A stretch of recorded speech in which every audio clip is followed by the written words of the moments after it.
दोस्तों फिर आया हम लोग का असहयोग आंदोलन, जो 1 अगस्त 1920 को स्टार्ट हुआ। और ये इसका जो मेन रीज़न था, इसे नॉन कॉपरेशन मूवमेंट भी बोल सकते हैं। ये पहला जन आंदोलन था जो कि रॉयल एक्ट के बाद आया, 1919 में आया। इसके 3 कारण थे लाने के लिए: रॉयल एक्ट, जलियांवाला बाग हत्याकांड, खिलाफत आंदोलन, मैंट्यू-चेम अधिनियम असफल रहा।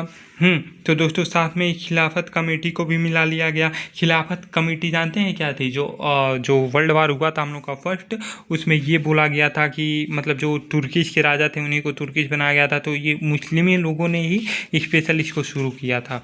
उसके बाद से बस यही कहानी था दोस्तों। उसके बाद से आज हम लोग आइए आप पढ़ते हैं जलियांवाला। उद्देश्य इसका जो था, जलियांवाला बाग में जो पीड़ित को न्याय मिले, खिलाफत आंदोलन का न्याय हो और स्वराज प्राप्ति, ये सबसे इम्पोर्टेंट हो। क्योंकि अपना राज होगा तो अपने हिसाब से हम लोग कराएंगे, नहीं तो ये अंग्रेज जो थे ये बहुत ज़्यादा कर रहे थे। और फिर असहयोग आंदोलन सितंबर 1920 में हुआ कलकत्ता अधिवेशन में, और अध्यक्षा इसकी किए थे लाला लाजपत राय।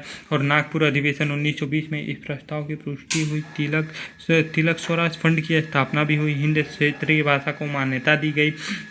सदस्य, और इसमें अगर आपको सदस्य बनना है तो सबसे पहली बात तो 21 वर्ष आपकी आयु होनी चाहिए, प्लस 4 आना वार्षिक शुल्क लग रहा था। ये नहीं कि आप 18 साल के हैं आए और आप ज्वाइन कर लिए, नहीं, ऐसा नहीं था, ऐसा था। और फिर गांधी जी ने इसे 1 वर्ष में स्वराज प्राप्त की बात भी की थी, जो कि विदेशी वस्तु, और इसका कारण क्या किया गया था, विदेशी वस्तुओं को बहिष्कार हुआ। वस्त्र का वकालत, जो वकील थे वो अपनी वकालता छोड़ दिए।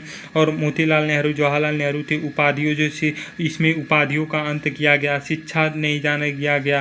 सरकारी नौकरी जो भी कर रहे थे उन्होंने सरकारी नौकरी छोड़ी। कानून का कोई पालन नहीं। रस्मातक क्या, जो कि नहीं करना था।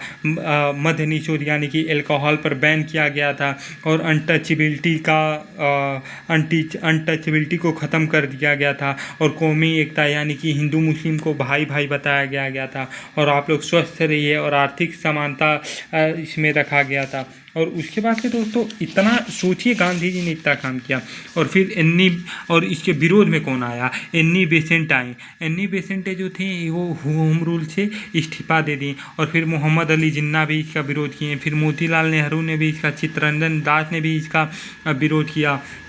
और फरवरी 1900 में do you of Karnataka Bharat आया। इसके स्वागत का विरोध किया गया था। और प्रिंस ऑफ वेल्स को आगमन 1921 में हुआ था, जो कि इसका विरोध हुआ। और उसके बाद से यहाँ के जो लोग थे इन्होंने भीड़ पर गोलियां चला दी। तो गांधी जी का उपवास रखा, सरकार पर दबाव बना, तो 30,000 भारतीयों को गिरफ्तार किए थे। सब सोच के आप लोग देखिए।